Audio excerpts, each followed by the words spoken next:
Hello मेरे क्रांतिकारी बच्चों, कैसे हैं आप लोग। स्पेशल मॉपअप का नोटिफिकेशन आ चुका है। किसी ना किसी बच्चे की किस्मत तो जोर मारी है, किसी ना किसी बच्चे की तो दुआ कबूल हुई है जो कि स्पेशल मॉपअप राउंड आया है, क्योंकि बहुत रेयरली आता है। बहुत सालों में ऐसा भी हुआ है कि एक भी मॉपअप राउंड स्पेशल नहीं आया, लेकिन यहाँ स्पेशल मॉपअप आ चुका है। कौन है एलिजिबल, किसका होने वाला है सबसे ज्यादा फायदा और किसका बिल्कुल भी फायदा नहीं होगा, क्योंकि उसमें मॉपअप राउंड में सीट्स वैकेंट नहीं है। बहुत सारे कोर्सेज में ऐसी भी चीजें हैं। ये सारी चीजें हम लोग अभी देखने वाले हैं। सेल्फ फाइनेंस से रिलेटेड चीज मैं आप लोगों को पहले बता देता हूं कि सेल्फ फाइनेंस का अभी कोई भी नोटिस नहीं आया है। फालतू में व्यूज के लिए मैं वीडियो नहीं बनाता, इसी वजह से मैंने अभी सेल्फ फाइनेंस की कोई वीडियो नहीं बनाई, क्योंकि कुछ भी नहीं पता चला है, कुछ भी। ठीक है, कब आएगा, कल आएगा, परसों आएगा, कितनी मेरिट जारी है, इस वक्त कुछ भी कोई नहीं बता रहा। ठीक है, क्योंकि ऊपर से कोई चीज अभी निकल नहीं रही है। अगर वहां से कुछ आता है नोटिस, तब मैं आप लोगों को बताता हूं। तो अभी क्यों बिल्कुल ऑफ हुआ है सेल्फ फाइनेंस से रिलेटेड सारी चीजें, तो इसलिए मैं आप लोगों के लिए उसकी वीडियो नहीं बना रहा हूं। स्पेशल मॉपअप के लिए अब जरा समझते हैं कि क्या क्या चीजें हैं।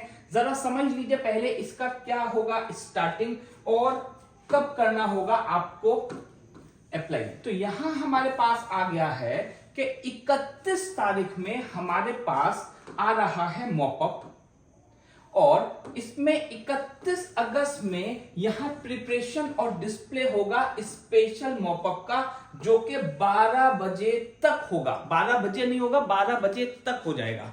ठीक है, उसके बाद 31 में ही 3 बजे से 6 बजे तक आप लोगों की फीस पेमेंट है। मतलब अगर किसी ने इस टाइम में नहीं किया तो ये किसी दूसरे को मिल सकती है सीट।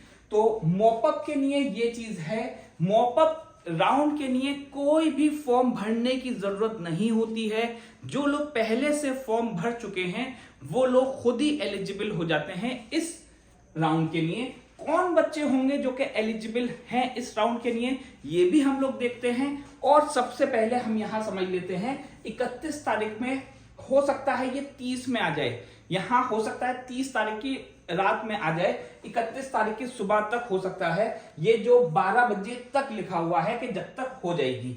ठीक है, 31 तारीख में आप लोगों को फीस सबमिट करनी है और आप लोगों का एडमिशन पक्का हो जाएगा। यहाँ कौन कौन से कोर्सेज हैं जिसमें मॉपअप राउंड होने के चांसेस ज्यादा हैं। स्पेशल कैटेगरी में बहुत स्पेशल मॉपअप में कौन कौन से कोर्सेज हैं जहां ज्यादा सीट्स हैं, किन बच्चों को ज्यादा फायदा होने वाला है, ये हम लोग अभी देखेंगे। इसके बाद पहले हम लोग जरा दूसरी चीज समझते हैं कि कौन है इस मॉपअप के लिए एलिजिबल। तो जरा देखते हैं कौन है एलिजिबल।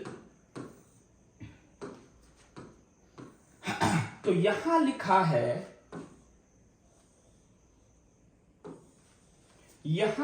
है only those shortlisted and eligible candidate under general category. बड़ी इंपॉर्टेंट चीज है, जनरल कैटेगरी लिखा हुआ है। इसका मतलब जो सीट्स वैकेंट हुई हैं वो जनरल कैटेगरी की ही थी। Who have registered in any round notified earlier. मतलब कोई भी अगर पिछले राउंड में उन्होंने काउंसलिंग करी है किसी भी राउंड में, तो वो लोग एलिजिबल हैं online to the counselling portal of the university and verified but have not been offered admission. मतलब वो बच्चे जिनको अभी तक एडमिशन नहीं मिला था। डिप्लोमा में जिसने एडमिशन ले लिया वो एलिजिबल नहीं है। किसी ने बीएससी की दूसरी ब्रांच में ले लिया, एलिजिबल नहीं है। बीए में ले लिया, डिप्लोमा में, किसी में भी अगर दूसरे में ले लिया तो वो एलिजिबल नहीं होगा। अभी तक अगर किसी को भी कोई भी कोर्स ऑफर्ड नहीं हुआ है, सिर्फ वो लोग इसके लिए एलिजिबल हैं। मतलब क्या हुआ कि अगर पहले वेटिंग 30 तक क्लियर हुई थी और अगर किसी की 31 है, तो इसके चांसेस बहुत ज्यादा बढ़ चुके हैं एडमिशन होने के। लेकिन कौन कौन से कोर्सेज हैं जहां mop up round, special mop up round के लिए सीट नहीं होगी, ये मैं मानता हूं ऐसा 100% श्योरिटी नहीं होगी, लेकिन जहां जहां नहीं होगी वो कौन कौन से कोर्सेज हैं तो जरा समझिए। जिनका प्रॉफिट होने वाला है, यहां जिनका प्रॉफिट होने वाला है वो सबसे ऊपर है बीए वाले। बीए वालों के लिए यहां सीट्स वैकेंट होने वाली हैं, डिप्लोमा के लिए भी होने वाली हैं। अगर बीएससी की बात करें तो बीएससी ऑनर्स और पैरामेडिकल दोनों में होने के चांसेस हैं। ये सब वो कोर्सेज हैं जहां जिनको प्रॉफिट बहुत ज्यादा होने वाला है, यहां सीट्स काफी वैकेंट हो सकती हैं। ठीक है, अच्छा अब जरा समझ लीजिए कि किन के पास कम चांसेस हैं। बीटेक में चांसेस कम हैं, होंगी फूड एंड क्राफ्ट में और जो ब्रांचेस हैं उनमें हो सकता है। साइंस अगर 11 की बात करी जाए तो बॉयज में होने के चांसेस हैं, लेकिन गर्ल्स में 1 या 2 सीट्स ही होंगी, ये भी मैक्सिमम है, हो सकता है 1-2 भी ना हो। कॉमर्स की बात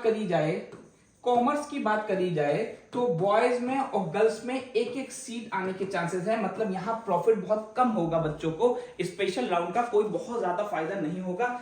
हाँ, ह्यूमैनिटीज में दोनों में चांसेस हैं कि काफी सीट्स उनको मिल सकती हैं। अच्छा, अब एक और चीज आती है कि कौन कौन से ऐसे कोर्सेज हैं जहां बिल्कुल भी सीट वैकेंट नहीं हो सकती। उसमें से बीकॉम है।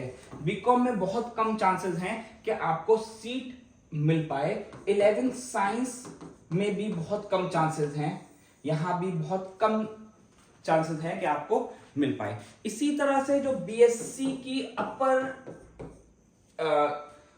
कोर्सेज होते हैं, अपर स्ट्रीम्स होती हैं, जैसे कि कंप्यूटर साइंस और इंडस्ट्रियल केमिस्ट्री, ये सब में मुश्किल है, तो इन सब में कोर्सेज में आप लोगों को नहीं मिल पाएगा मॉपअप में चांस। तो अब आप लोग दुआ करिए बस कि आप लोग इसके लिए एलिजिबल हो, और 31 तारीख में आप लोग जरूर मुझे कमेंट करके बताइएगा किस किस का इसमें हो सकता है। ठीक है, और जिसका हुआ 31 तारीख में आप लोग कमेंट जरूर करिएगा मुझे कि आप लोगों का हो गया। थैंक यू बच्चों।